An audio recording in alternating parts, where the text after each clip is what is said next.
તમે જોજો મારા રંગવધૂત મહારાજ નારેશ્વરના અવધૂત ચિંતન શ્રી ગુરુદેવ દત્ત ગુરુદેવ દત્ત ગુરુદેવ દત્ત નર્મદે હર. મારા ગુરુજીએ હાથમાં પૈસો ન પકડ્યો તો ન પકડ્યો, કોઈ ભૂલમાંથી તે વખતે એક આનો પકડાવી દેતા ને રંગવધૂત મહારાજને, તો એ દિવસે ભગવાન જળ વગરનો નિર્જળ ઉપવાસ કરતા. આજે પણ જાઓ નારેશ્વરમાં, તમને આધિવ્યાધિ ઉપાધિ સતાવે ને કોઈ વાર મન દુખી થાય ને, નારેશ્વર જતા રહો, 2 દિવસ રોકાઈ જાઓ. નર્મદાનો કિનારો, મારા ગુરુજીનું ત્યાં સાનિધ્ય મળશે. તમે 2 દિવસમાં એમ કહેશો કે હવે આજ પછી અહીંયાથી ક્યાંય જવું નથી. એ સ્થાન છે મારા ગુરુનું. હા, એટલે ગુરુ પાસે જાઓ ને તો આ ગુરુનું મુખ્ય તત્વ યાદ રાખવું કે એના પાસે જાઓ ને એને આવતા પહેલા ખબર હોય. એકવાર મારા બાપજી બેઠા હતા લીમડાની નીચે ને બધા ભક્તો આવી રીતે આવીને એમને ઘેરીને બેઠા હતા. બાપજી બાપજી કરીને એની ચરણની સેવા કરતા હતા અને બાપજીએ એકદમ અચાનક એક નાનકડી અમથી ગરોળી ઉપરથી નીચે પડી. એટલે બાપજીએ એવું કીધું,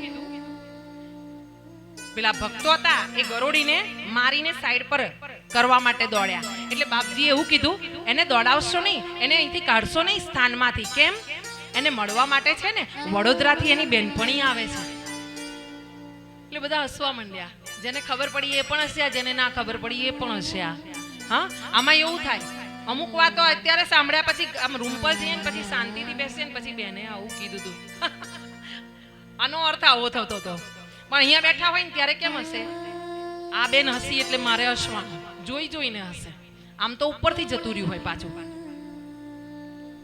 એટલે બાપજીએ એવું કીધું કે આ ગરોળીને અહીંથી કાઢશો નહીં, એને મળવા માટે એની બેનપણી વડોદરાથી આવી રહી છે. એટલે બધા હસવા માંડ્યા કે બાપજી તમે ખરા. થોડી વાર થઈ અને એક ભાઈ બસમાંથી ઉતર્યો.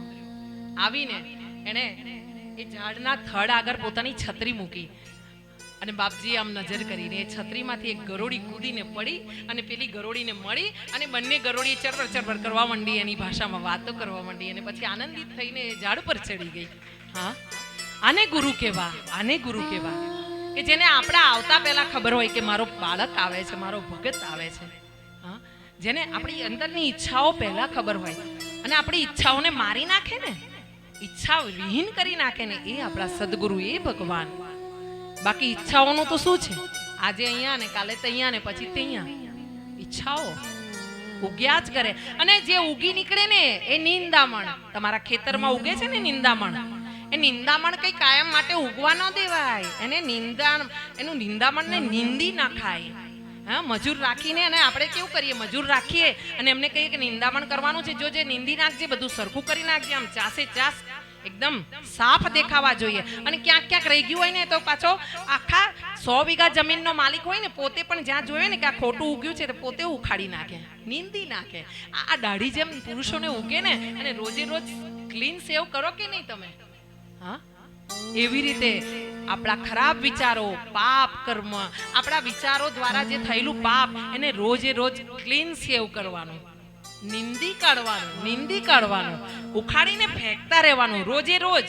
આપણે માણસ છીએ, આપણી અંદર ખરાબ વિચારો આવે